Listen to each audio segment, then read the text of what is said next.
Hello there, traveler. You find yourself in a room filled with torches and a blue flame of some type. You also see a lot of columns in this room, and you see some chairs. And on with the chairs, comes with a circular table filled with dice, filled with a dice machine, even some tokens and some buttons. In front of you is a battle map of a river and maybe a blank if you don't have anything loaded. But also in front of that is a screen fit for the leader of this game. And you also see another panel where creatures will spawn. So, traveler, I ask you, what will you do next? You know my answer to that? Play Dungeons and Dragons. This is Virtual Tabletop RPG made by Psy Dragon. Let's take a look.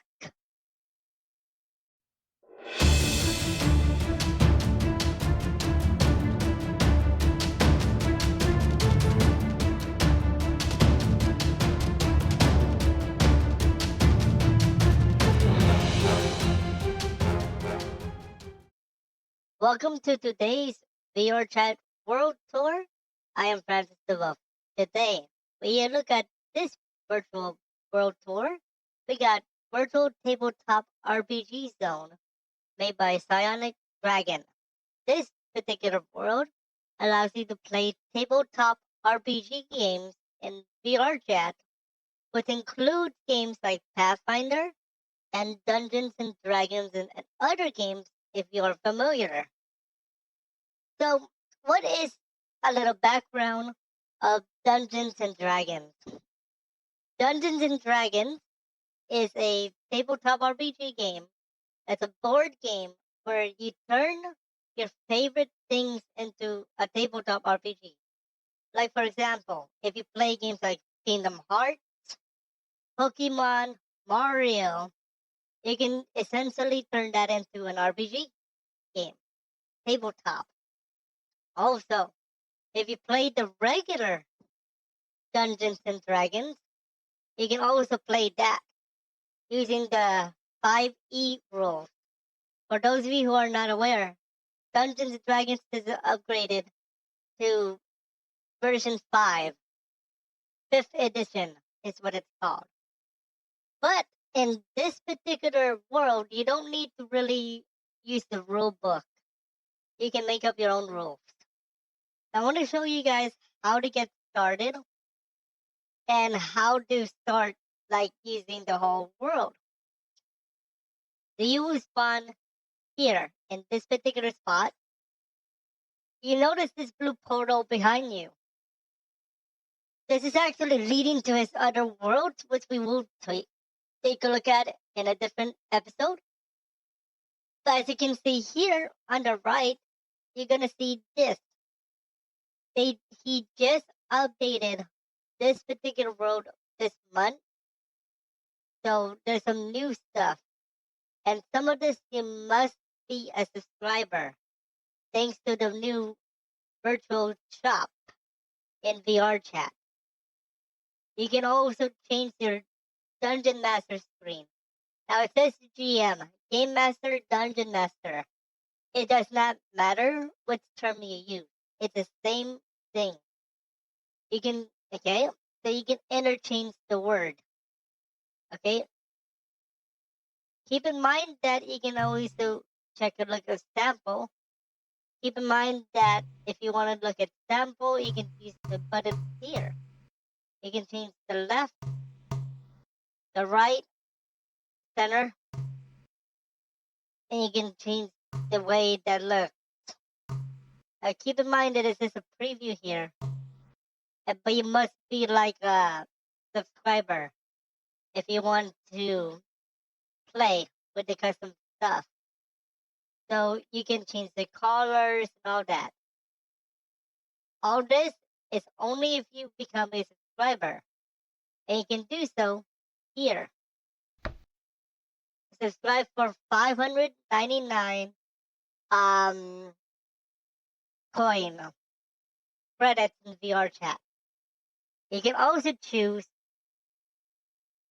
the moonlighting supporter and the premium GM screen if you wish to do so. There's also the seasoning tabletop RPG dice pack, which is going to be where you can change the dice. We'll go over later. That's up to you. It's a monthly subscription.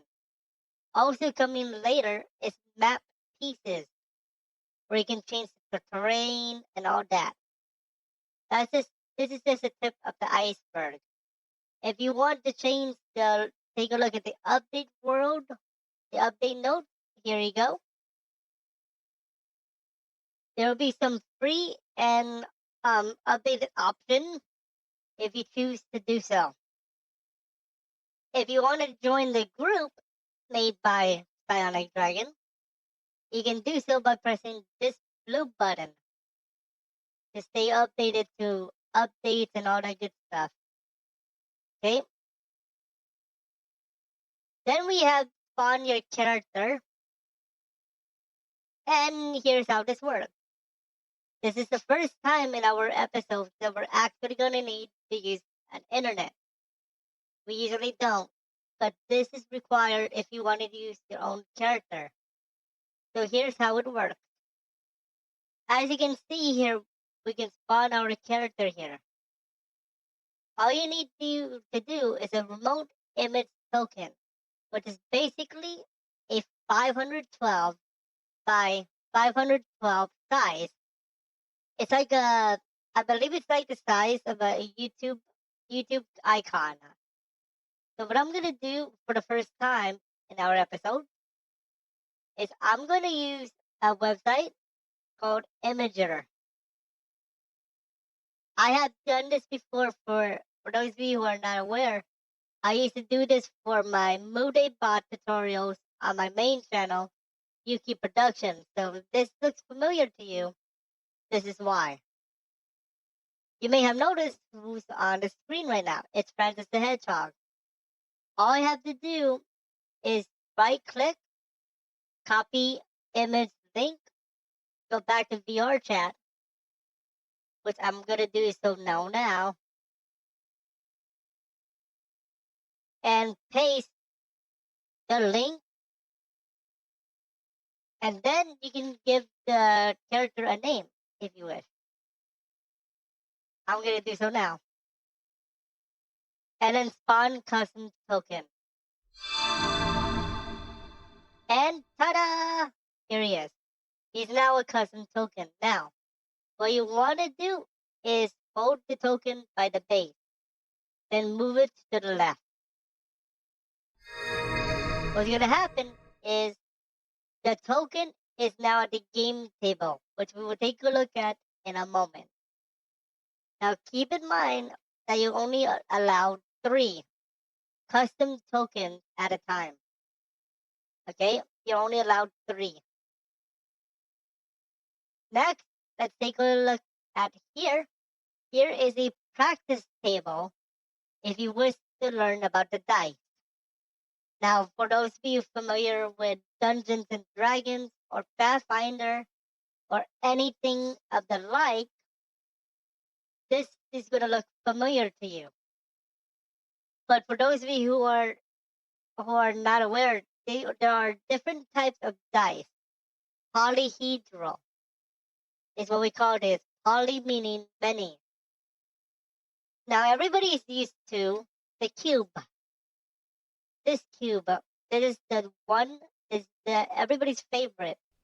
This is the 6-sided dice, also known as in the gaming world of tabletop RPG, the 1d6, or primarily d6. So if I say roll a d6, I meant to say roll the 6-sided dice. So for example, I roll a 6. Now you may notice this other dice. This one right here is the most important dice in any Pathfinder or Dungeons and Dragons game. This is the almighty D20. Obviously, it's a 20-sided dice. But the reason why it's so-called almighty D20 is because every check, every attack roll, and everything you do in D&D or Pathfinder is based on this dice, other than other stuff. For example, I roll a 9. I believe that is a 9. Yes. So normally a 9 is no good. But that would depend on your game master.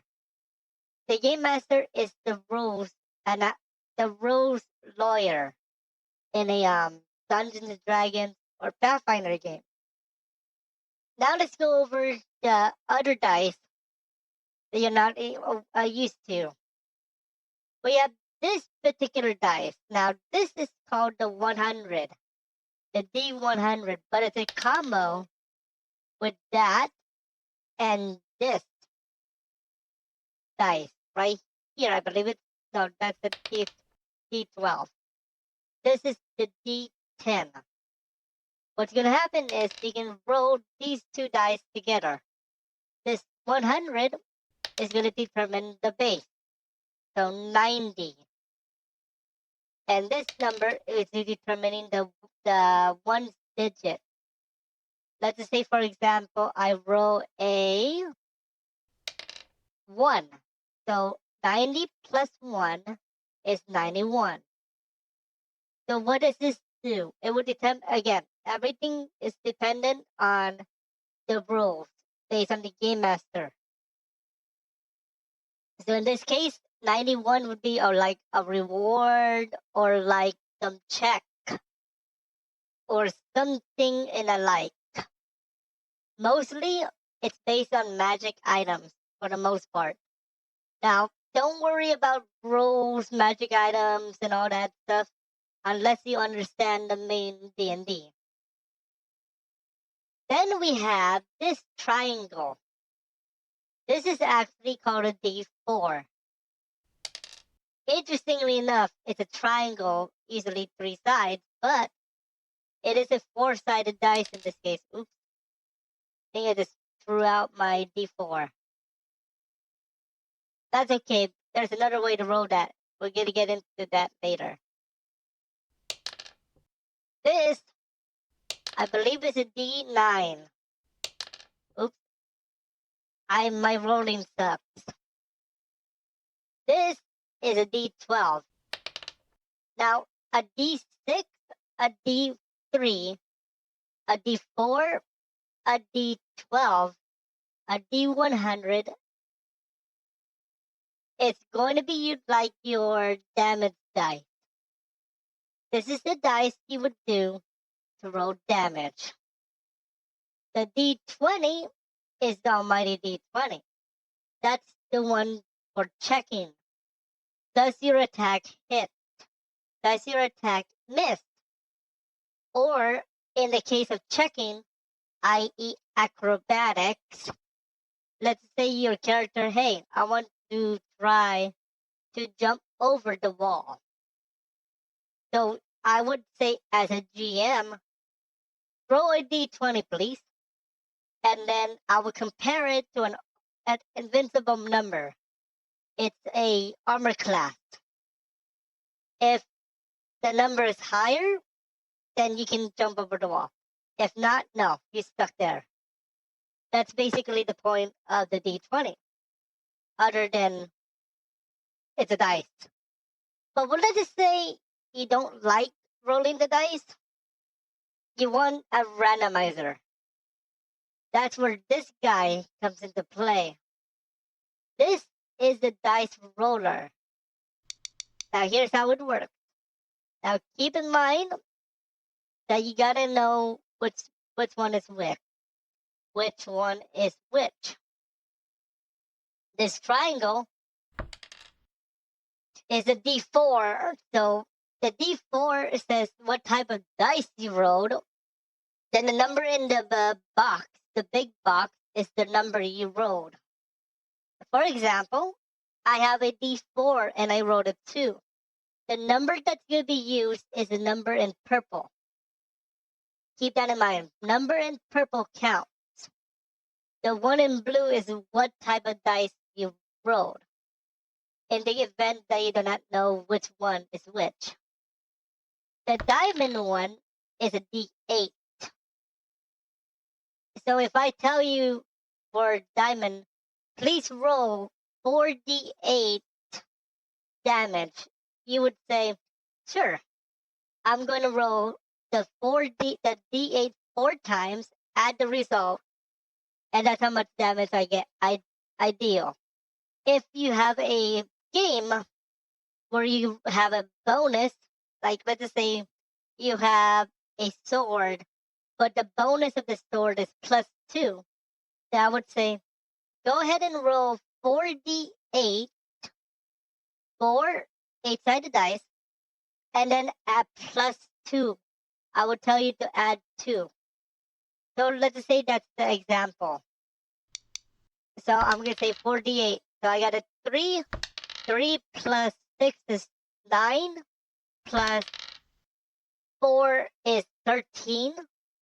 Plus 4 again is 17. And then my bonus is 2. I would deal 19 points of damage in that event. Okay? So that's what you can use that for. This one right here is the D20. This is the one you really want to pay attention to. So in this example, I wrote an 18. This diamond one is a D10, and I wrote a 1. The square one is a D6. I wrote a 5. Then this one right here is a D100, D10, excuse me. That's a D10, the one with the double diamond. This one is a D12. Now, you may have noticed 2 special buttons. You have a plus and you have a minus. So, if you played regular Dungeons and Dragons, there are some instances where you have something called advantage and disadvantage. So what are the term? Advantage or disadvantage, depending on what one you have. You have advantage here, or actually, excuse me, scratch that. If you have plus, it's 2d something plus something. So let's show you guys an example. To do 2d20 plus 12. So as you can see here, we have 2d20 plus 12. So that means that you roll 2 20-sided dice and then add the 12 that you got here for the result. Same thing here with the minus. The minus is the same exact deal, but you subtract 12. So I'm going to go for minus 12 here. I'm going to roll 2 times and then subtract 12. So we got a 1 and a 14. 1 plus 14 is 15. Minus the 12 from earlier, your final result is a 3. So that's what that is. It's 2d something plus or 2d something minus. Now you may see this button. This button resets the whole thing. Now I would suggest to do this just in case, so you don't forget, hey, that old number doesn't count, the new number does. You can roll again. Over here, you can spawn order dice, customized dice. You must be a supporter, however, with the seasonings dice pack in particular, in order to get your own customized dice. Okay? You can spawn them here, or you can spawn in your table. an actual table. So here's how it works. You would subscribe to a dice pack. Second, what's your number? What table? What seat number? There are 6 seats. In terms of players, the GM does not count because that's the game master. The game master can choose his own dice, but that's only for the game master. So if you're a player, choose 1 to 6 going counterclockwise. So let's say you want to be player number 6. Player number 6 would be on the right side of the GM. So you would actually see your dice over there. Once you subscribe to the dice pack, and I put it at the table. If you want them here, you can do so here. Just put on Pawn and Dispenser. Check out the custom dice here, depending on what type it is. Pretty cool, huh? Now let's go into the real table. This is just the tip of the iceberg. Now remember we spawned in Francis the Hedgehog earlier. Guess what? He's waiting for you. This is the table, as shown in the introduction. And guess what? Look who it is. It's our boy. It's Francis the Hedgehog. We'll talk about tokens in just a quick moment. But first, let's talk about the options in the world and how to get started. Over here, if you walk to your right, you're going to see the following. World toggles are local. Keep this in mind. Local means yourself and yourself only. I suggest to turn on drawing markers of avatar chairs and turn off post-processing. We'll talk about why you need drawing markers in just a moment. Here is the table. Now, as you can see, my version is purple dice because I'm not a supporter of the world in terms of like subscribing. So earlier I showed you the seating chart. So this is 1, 2, 3, 4, 5, and 6. Each player has the following in terms of materials. You have the dice machine from earlier. This is the exact same dice machine you saw in the other room. You also have the dice if in the case you want like to roll the dice, like throw the dice in VR. If for some reason you do not want the dice, you can opt to press the buttons here. And the button you want to press is this button. No, excuse me. This button right here. It's like a bouncing D20. This is the button to turn off the dice for you only. Keep that in mind. This is a local. That is not global.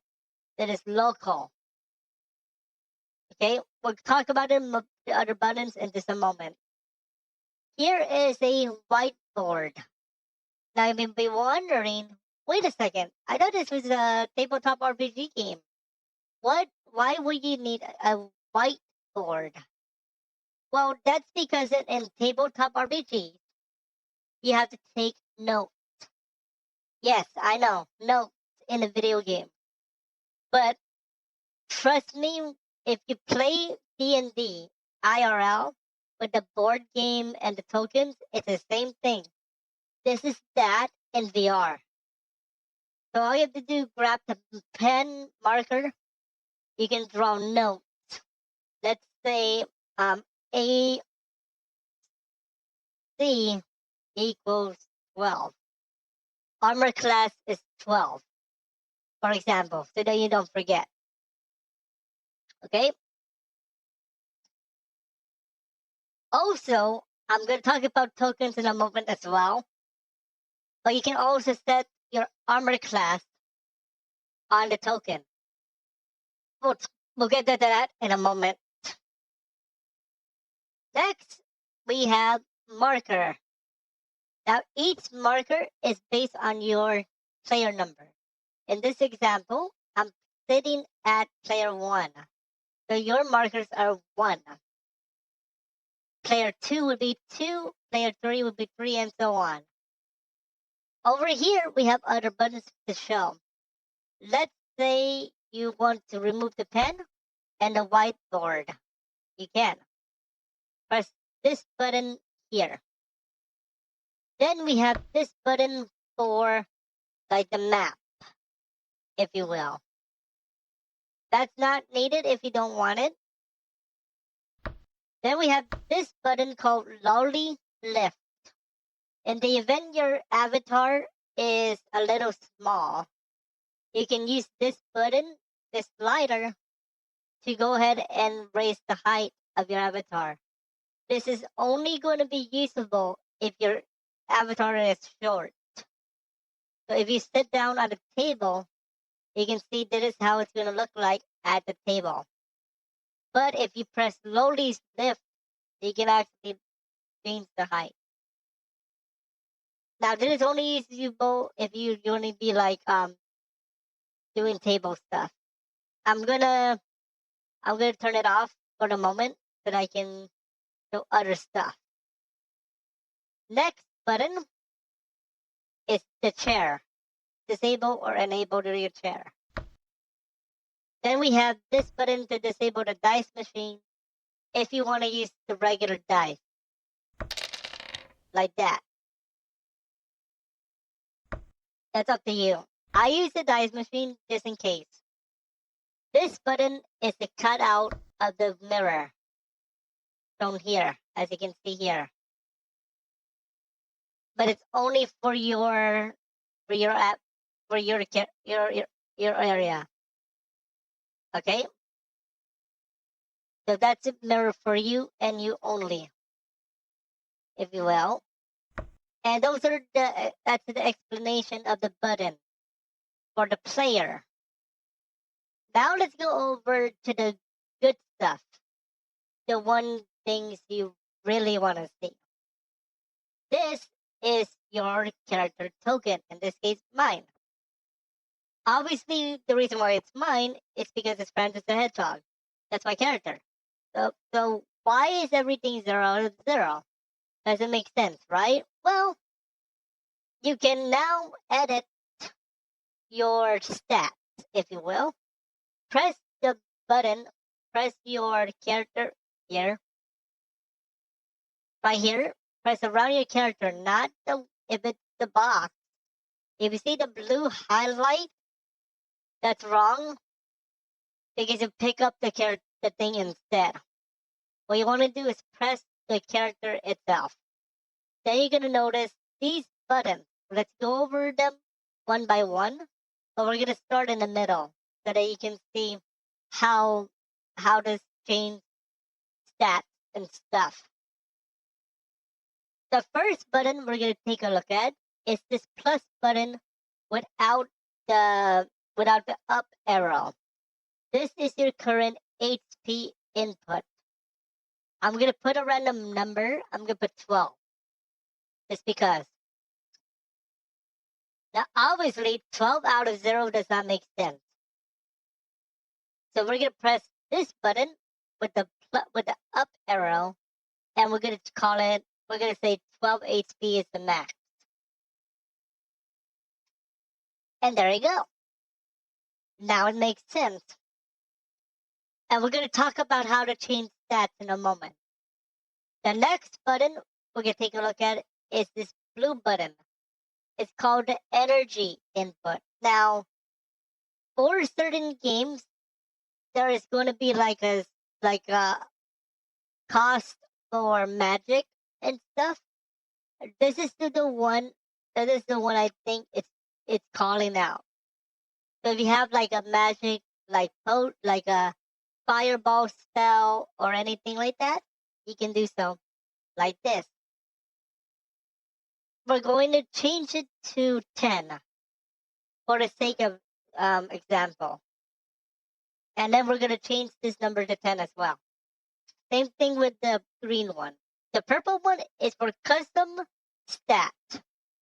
Now, for example, if you want to run a campaign with like, let's say you have your HP, you have your magic, but let's just say you want to add for some reason like a special move for your character. You can do so with custom stat. So let's just say whatever this custom stat is 20 out of 20. Same thing, purple with the up arrow is the max. Now, let's go over to the buttons on the right, because these are the most important two in Dungeons and Dragons and Pathfinder. The purple one is for initiative. You may be wondering, what is initiative in terms of the game? So, in basic terms, if you are playing like Monopoly, you would say, hey, to determine who goes first, let's roll the dice. Like the highest number goes first. Now, in DnD, it's like the same thing. The only difference is for D&D and Pathfinder and all those tabletop games, you have to roll the D20. Okay? The 20-sided dice. So I'm going to say I'm player 1, and I'm going to roll my D20. And I get a 17. So I got a 17. So if you press the purple dice and press number 17, and that's your initiative. Whether you go first or not is up to the other players in the roll. The shield icon is not your shield, by the way. It's not a shield for like to protect you from attack. That's in game. This shield icon is armor class. What is armor class? Armor class will tell you your quote unquote defense. So do you get hit or not?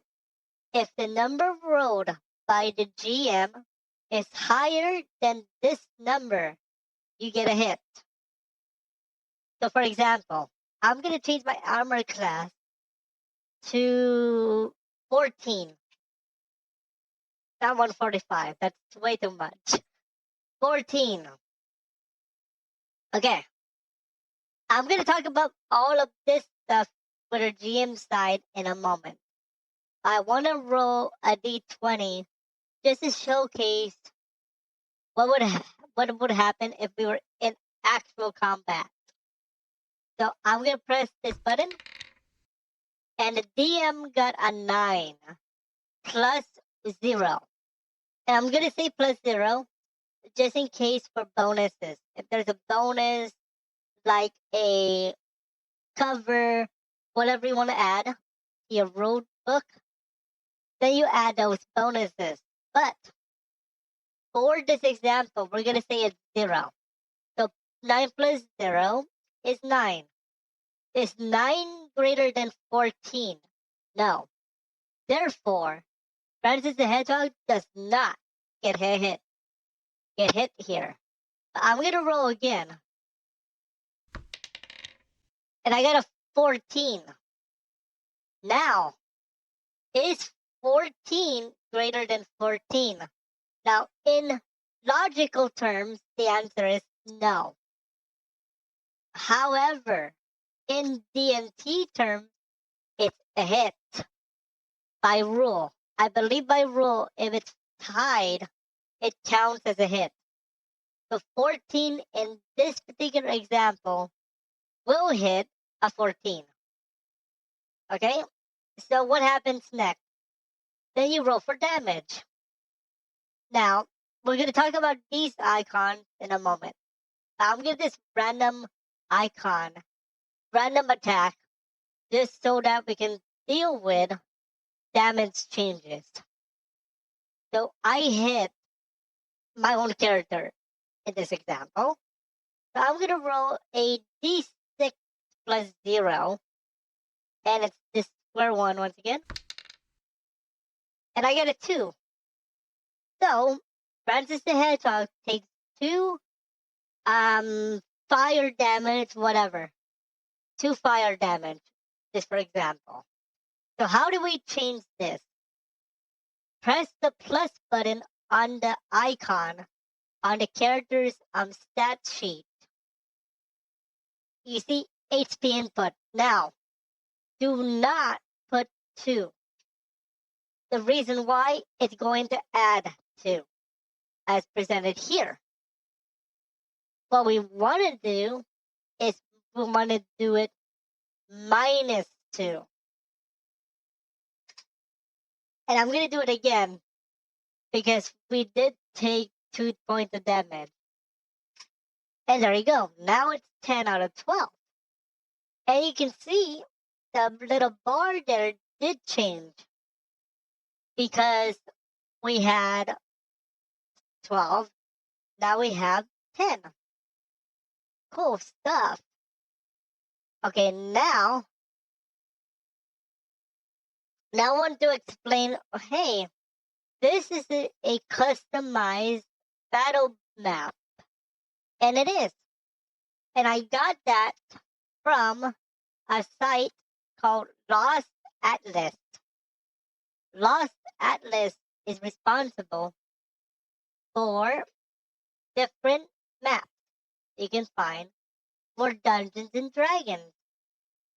And this is the map that I went with for today's little sample. Pretty neat. And there's plenty of others you can choose. Now, let's go back, and the same thing applies. If you want this map, copy the link, copy and paste the link into the VRChat thing. And you're going to paste the link into this box. Press OK, set battle map image. Now I'm going to get an error. Oh, because it's an invalid URL. Let me just make sure. Or unless I already have it right there. Yeah, I already have it, so. Copy image link. Yeah.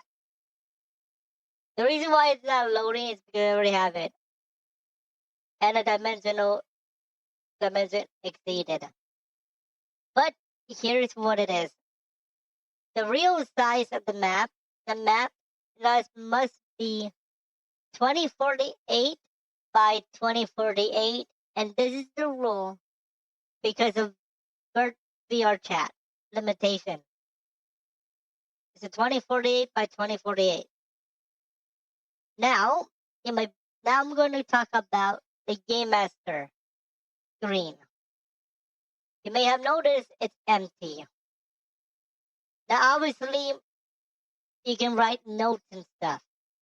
So remember those markers we had? Those little icons we had? Same deal here. Exact same one. The only difference is we have a new one. We have a new one. We have this one. That is the panel for the creatures and monsters. And we can choose to use these for our game. Okay? Let's say we want to summon an evil knight. Press the button for the evil knight. And he should be here somewhere. Yes, right here.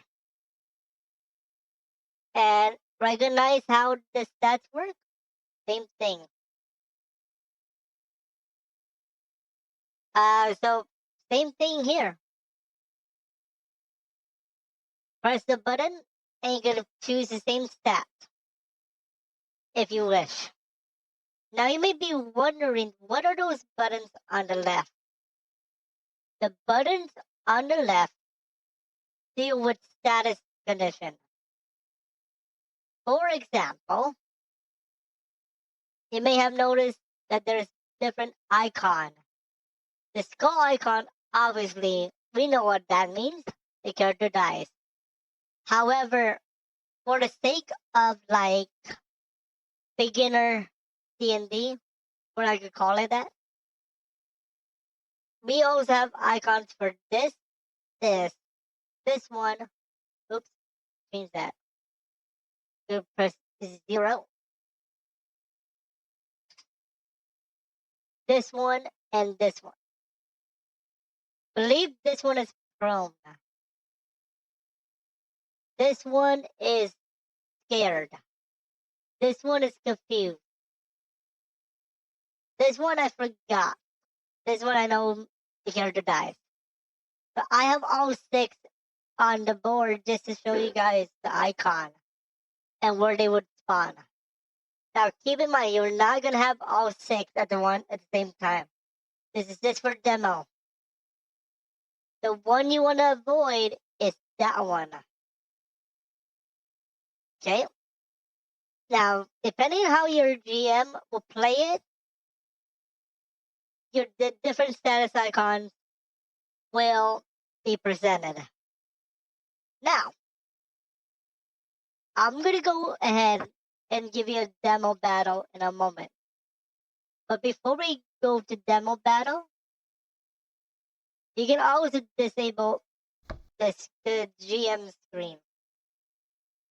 The reason why we would do that is just in case you want to move like icons and stuff. Just to make sure you guys see the board. Okay? Now on the left, you also have additional material. This is measuring stuff. If you want to make your own custom map and not want to draw it, not want to get an image from Google or anything, you can draw your own map. And actually, let me go ahead and clear the battle image here.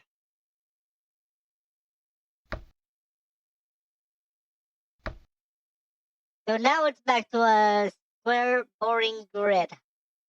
But you can choose to do color. You can choose to do a custom map.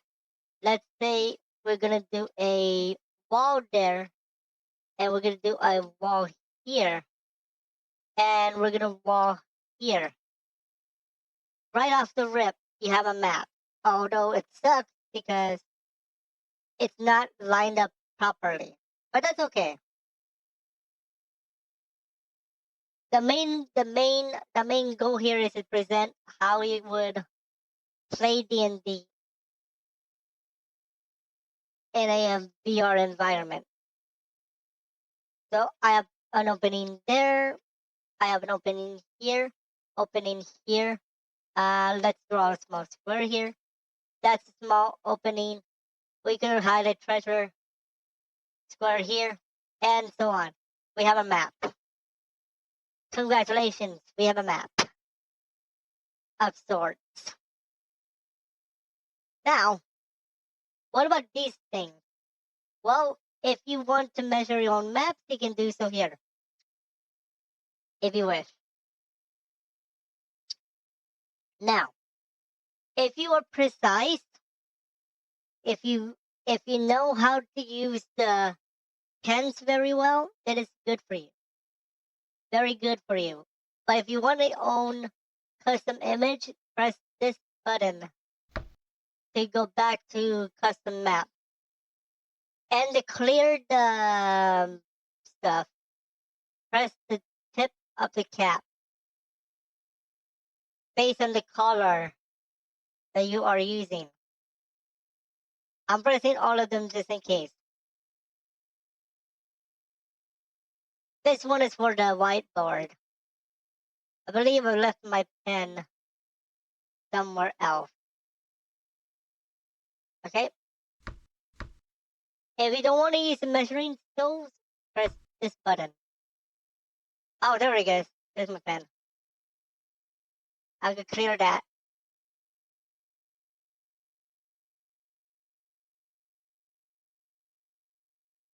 Yeah, if there's no one to clear, that's okay. Now,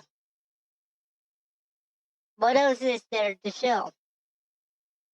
Well, we have music controls over here. This is the real joy of Dungeons and Dragons. You can have a custom background. So this is by default. Okay, so as you can see with the image here, it's your real D&D. Obviously, don't drink and play. Please don't. Even this VR, don't drink and play. That's not a good look. But you get my point. I can also put custom music and stuff to make it more environment. The environment is gonna be more fun. Now with all the tools explained, let's actually run a sample play. Just to give you guys a taste of what it looks like if you're actually gonna run your very own game. And when you run your very own game, it feels good. Now, I'm going to be for this example. Oops, I think I just dropped. Yeah, I just dropped it. That's okay. I'm gonna summon a knight onto the battlefield. In this case here. I'm just going to run a sample just to show you guys what can happen in an actual D&D game. This is not a real campaign. I'm just showing you guys, hey, that is what you would do as a player and as a GM. So now I explain all the tools. This is like a demo. I'm gonna reset Francis HP to 12. So I'm gonna go back to 2. I'm gonna say I'm gonna re-roll. I'm gonna put this back to 0. And then I'm gonna re-roll. So we're gonna re-roll. We're gonna roll initiative. So I'm gonna be player 1 and a GM. But in a real game, you can't really do that unless the DM allow. Unless the DM is the role guy, the creature guy, but can also play as a character if the campaign allows. So it's time to play Dungeons and Dragons demo. So here's I'm gonna say welcome today. You find yourself on this bridge going to who knows where, and you see this knight. The knight says, "How come you come to my place?" Now, in my case, I'm Francis the Hedgehog. I would say, I have come to rescue the princess, Princess Luna. And I'm just making this stuff up. Ah, I see. So you come to rescue the princess. I'm afraid to tell you. You must get through me first. And then as a DM, I would say, everybody, well, in this case, me and me, please roll initiative. So we're gonna roll the D20. I'm gonna use the dice machine to make this more faster. So I'm gonna be player 1. I'm gonna take off my dice and my whiteboard. Okay, so I'm gonna roll first from my character. grows. It's a 2. But I have to live with it. It's a 2. Oh, I forgot to set this guy's HP and stuff. I'm gonna say 12. 12. 12.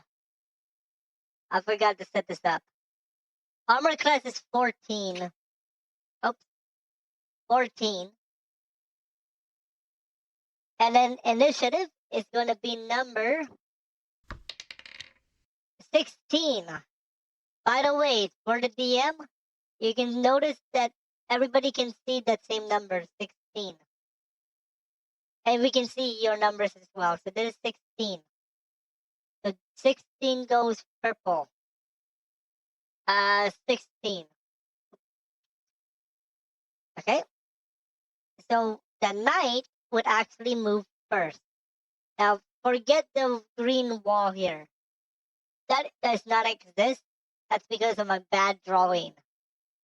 But as you can see, it's by grid. So right now he's across the bridge.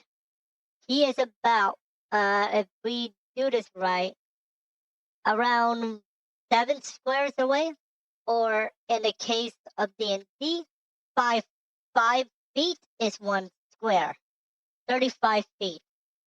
He's gonna move first because of initiative. He's gonna move. Let's put him right around here. He's still on the bridge though. If it's a little off, that's just because it's a little off. Okay? His turn is over. He cannot really attack. And I can't attack him either because I'm not in range. I'm gonna say I have like a fire spell of a range of 25 feet. So 25 feet is 5 spots, 5 boxes. I'm gonna move 1, 2, 3, 4. I'm gonna move from here to here around. Oops.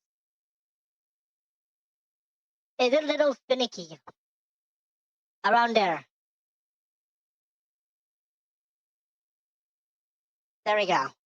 Right there. Actually, no.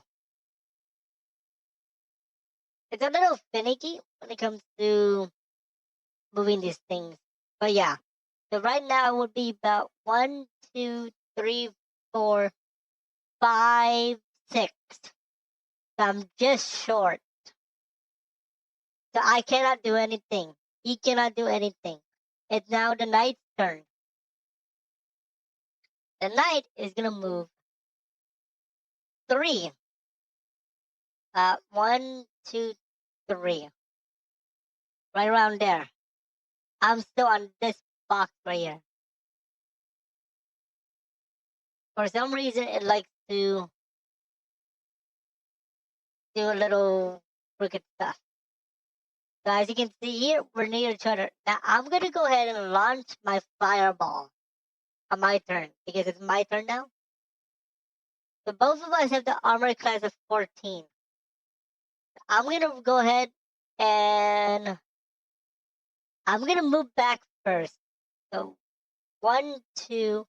I'm in range, but I'm gonna move back a little bit. I'm gonna go 1, 2, 3. 1, 2, 3, 4, 5. So that's 25. Around 25 feet. Fireball, I would go for 30. So I'm kind of in range here if I wanted to go for it. Now I'm breaking my own rule. I said 25 feet, 5 boxes. But for the sake of like the game, I'm go ahead and say 6 feet. The 6 box, 30 feet. I'm gonna go ahead and roll. An 8 does not hit, therefore no attack.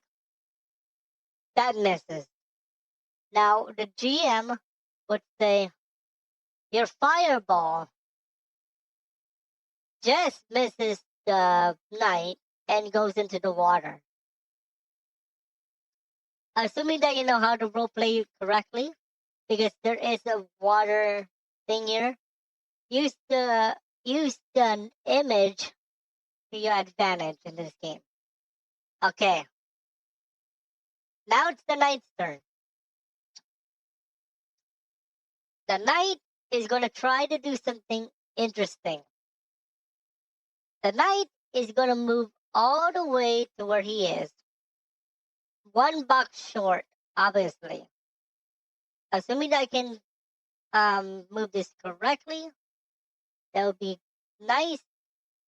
Right here.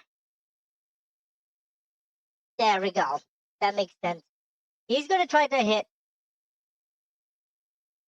I'm going to change this right there. And we get an 18. Yeah, that's going to hit. His sword does 1d6 plus 1. So the worst damage he can do is 7, because 6 plus 1 is 7. A 4 plus 1 is 5. So Francis the Hedgehog takes 5 piercing damage because it's a sword. Excuse me, slashing damage because of his sword. Now I'm gonna change this to -5. There we go. He should have 7. Yep, 7 out of 12. There we go. And it's now my turn again. Now I can counter or try to counter by, let's say, he has Fireball. He can also grab the knight and try to. There's a bridge here. This is the bridge, and there's also like a mini boat here. So I'm gonna try to sneak around by moving here. Oops. Yeah, this is a little finicky, so he was right around here. I'm gonna sneak around, move behind him in a way. I'm gonna try to like attempt to throw him over. So in this particular case, there needs to be 2 checks. First, it's an acrobatics check. Because you're doing something that requires acrobatics in a way. So what I need to do first is an acrobatics easy check. It's now to make it easier. The DC or difficulty class of this acrobatics check is 10. So I need to roll a 10 or higher to let's say put him over the bridge and into the boat. And I'm gonna be able to deal some damage. Maybe. We'll see why in a moment. I'm gonna roll my d20. I got a 14. So right now, I'm gonna, as a DM, I'm gonna say, you throw the knight over to the bridge. Now the knight has to do what we call an acrobatic saving throw. Acrobatic saving throw. So right now, he is in the hook for damage because of the throwing him over to the boat. If he gets a 10 or higher, he gets no bonus damage from the throw over to the boat. So I'm gonna go ahead and roll. He gets a 12, he's safe. So the DM would say, Francis the Hedgehog throws the knight over, but the knight lands on his feet on a boat, takes no damage. So I would still move the token to the boat, but I'm not gonna change his number because it takes no damage. He's around here. Okay. Now technically I'm right around here, right here on this box. I can move one over because of the push. So I'm gonna go ahead and launch a fireball, and it's still my turn. So that's what you call acrobatics checking. Now keep in mind what I just showed you is an acrobatics check. I did not do an attack check. So my turn continues. Unless for some reason there's a rule. So I'm gonna go ahead and roll my d20. I get a 2. So no way this is attacking. So now the knight's turn. So the knight can do a few things here. He can get off the boat or do the reverse of what Francis the Hedgehog just did, which is to throw him over. And the same thing would apply here. But the knight would have to do an acrobatic check if that's the case, because he's still doing something acrobatic in a way, in a sense. But the way you describe the action will determine how many checks you would really need to do in here. So let's go over that. I'm gonna have the knight, to make this simple. The knight is gonna try to jump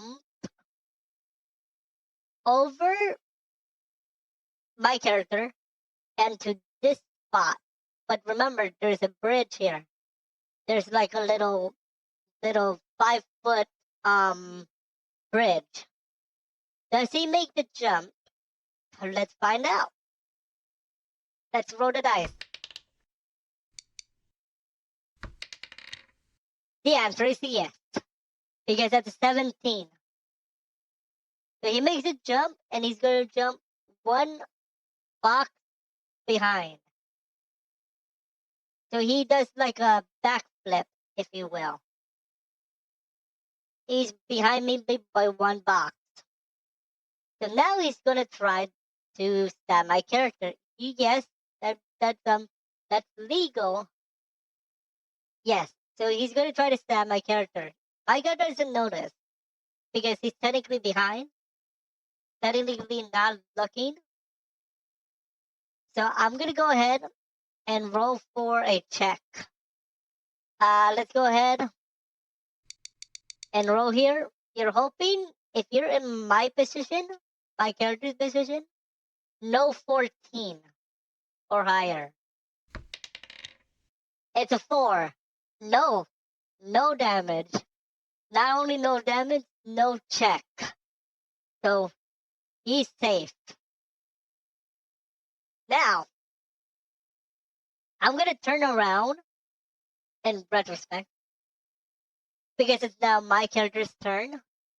I'm gonna turn around, face him, and I'm going to try to burn him with fireball.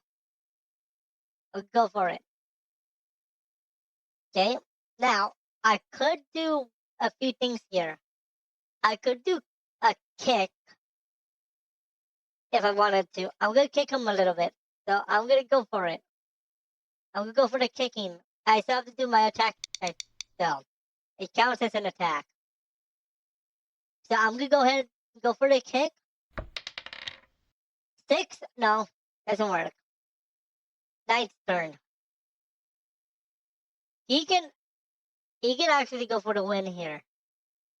You don't want a 14. So he's gonna use his sword to attempt to slash him.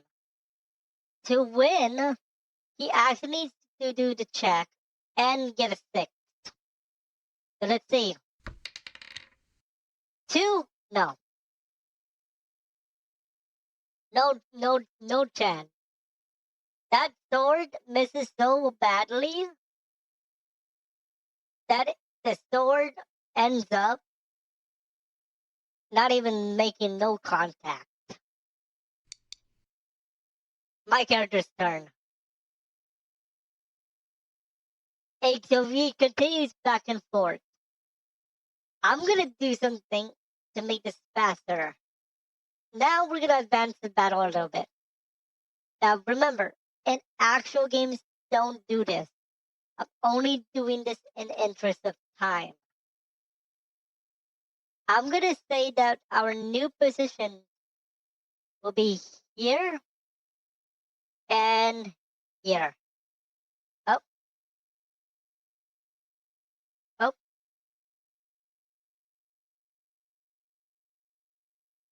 there we go. I'm gonna say we're neck and neck in literal, and I'm gonna say I damaged them enough to put minus 10. And then my HP, my character's HP is up 2. So minus 5. So we're down to our last hit here, basically. Now, nobody has magic in this particular campaign. So it's useless magic. But if you had to use magic, you can. So I'm going to go ahead and say that it is now my turn, as in my character's turn. This could be the last hit, the last attack. If I get a 14 on this dice roll. What I'm going to do is I'm going to step back a few boxes here, right here. I'm going to launch my fireball. If this is a 14, I could win it. But fireball does 1d6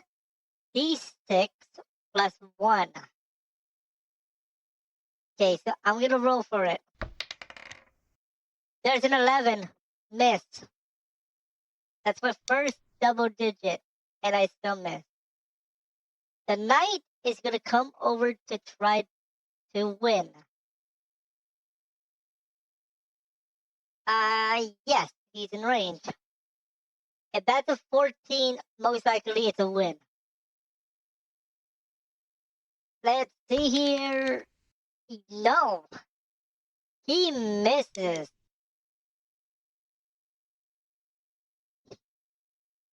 Now it's my turn. I'm gonna go for the win. 15. That's my first 15. And that's a hit. Just for formality. 1d6 plus 1. 2 plus 1 is 3. That's enough. That's gonna win it.